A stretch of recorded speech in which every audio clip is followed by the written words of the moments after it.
Happy Monday, everybody. Welcome to another planetary allegory with astrological divination. Today, I'm going to be changing the tune on how I do things. Cheers. I normally go over the aspects, but while I was going through the aspecting positions, Lilith came through strong and wanted me to go in a different direction today.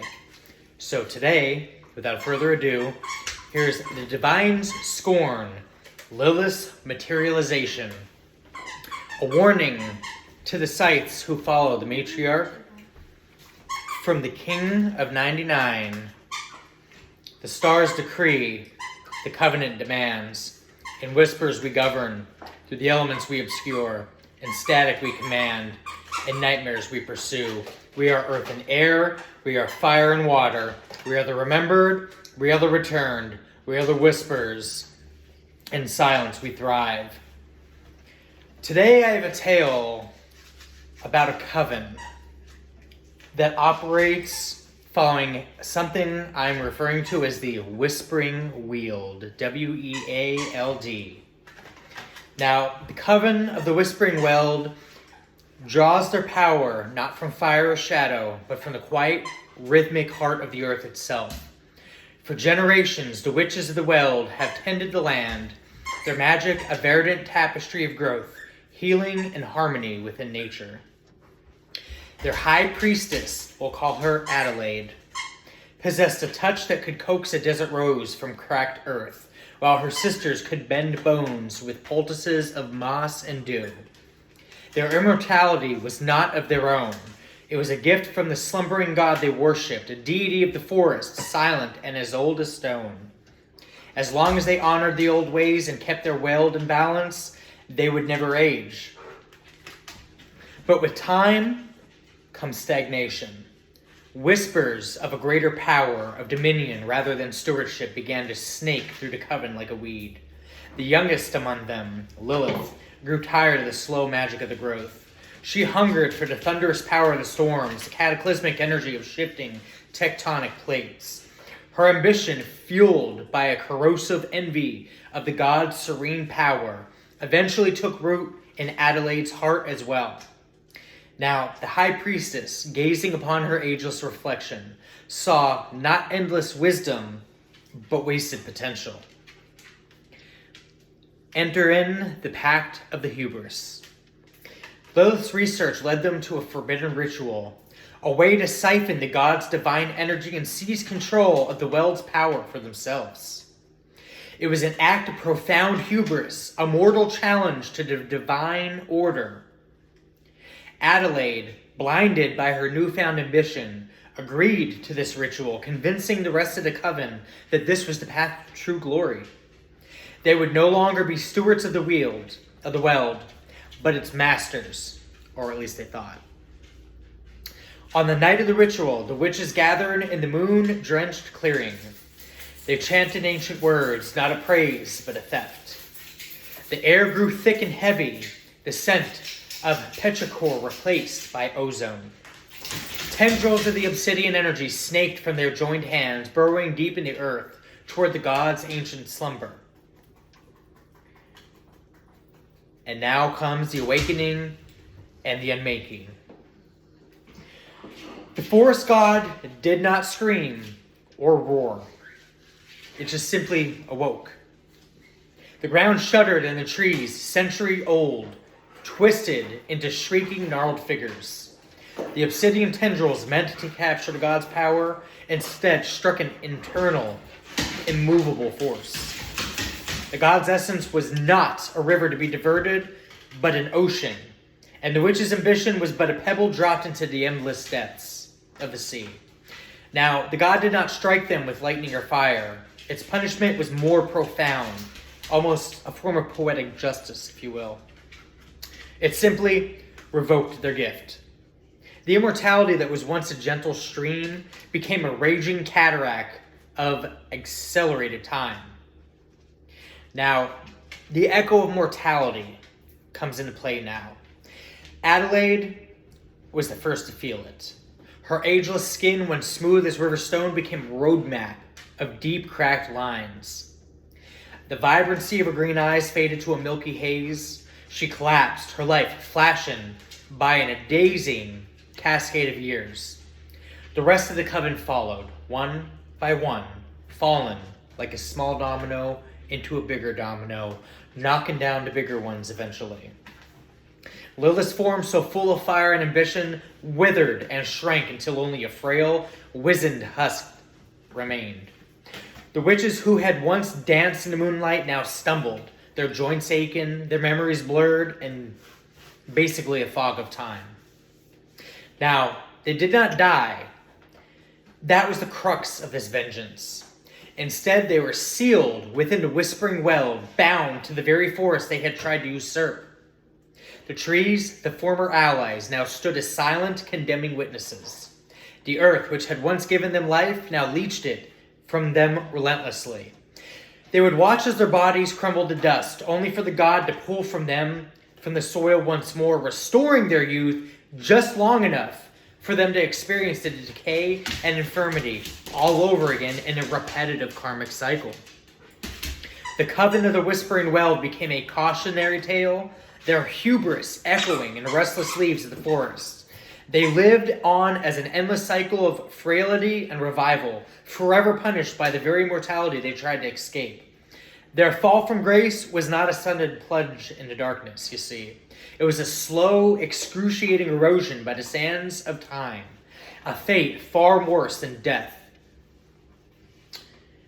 And the second tale I have today is more of a prophetic omen from the goddess herself, from the divine matriarch, Lilith, titled Lilith's Final Judgment and Prophecy. Lilith never liked the term black magic. The term to her was a lazy human convenience, you see. It was a way to dismiss the complexities of ritual and intent. It was all just simply magic. But she had to admit, the syndicate she was watching in the smoky back of the room, the Serpent's Coil, we'll refer to it, was doing a pretty good job of earning the descriptor. Their clients' desperate and vulnerable souls were being fleeced of their savings for rituals and scams that consisted of cheap props and rehearsed, intimidating theatrics. The ringleader, we'll refer to this man as Master Yagendra, was a particular irritant. He wasn't some minor charlatan. He was a polished, manipulative parasite. He had this network preying on the lonely and the desperate, using information scraped from social media and planted articles. He'd convince them that their financial woes or romantic fallings were the result of a curse, then charge exorbitant sums to perform a removal. Lilith's first lead was a young widow, Mrs. Gable, who had first convinced she was under a binding curse that prevented her from remarrying. She'd been drained of over $100,000, left with nothing but fake talisman and deeper despair. Lilith appeared to her not as a demoness of lore, but as a sympathetic, elegant woman with eyes that held the wisdom of ages. Mrs. Gable, exhausted by the charade, readily gave up the location of the next ritual. It was like somebody rolled over on this dynamic here. A hidden parlor behind the antique shop that served as their front. It was like a secret meeting place to perform rituals, if you will. Now, Lilith arrived under the veil of the night, her form shifting into a shadow that clung to the brickwork. Inside, she saw Yagendra's team in action. An elderly woman, frail and trembling, was being subjected to curse removal, if you will. Yagendra's assistant theatrically scattered cheap powders, while a speaker system in the walls emitted spooky whispers. The final, crucial step was the transfer of another hefty sum. It's like transferring money to alleviate some theatrical agenda. But as the assistant prepared to make the transaction, the temperature in the room dropped instantly. The air thickened and the candle flames flicked and died. The whispers from the speaker system turned to genuine, terrified screeches that were no longer coming from the speakers at all, but coming in static. Yagendra, a flicker of genuine fear crossing his practical face, fumbled for his tools. Lilith materialized from the deepest shadow in the room, her voice a low hum that vibrated through the floorboards, with a simple message. The fear you peddle is a pale imitation, she said, stepping forward. What they feel for your parlor tricks is nothing compared to true terror. Oh, and true terror is coming. The scammers scrambled, but Lilith, her power held them fast in a true binding spell.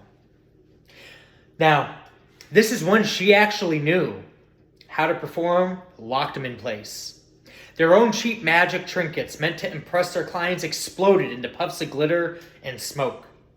A large ornate mirror on the wall, once that had been used to show clients their cursed reflections or for mirror magic, shimmered and cracked. In its surface, the terrified faces of Yagendra and his crew were shown not as they saw themselves, but as the greedy, terrified insects that they were. The terrified elderly woman was protected by a gentle aura Lilith had placed around her, a shimmer of gold, light that kept her safe and calm.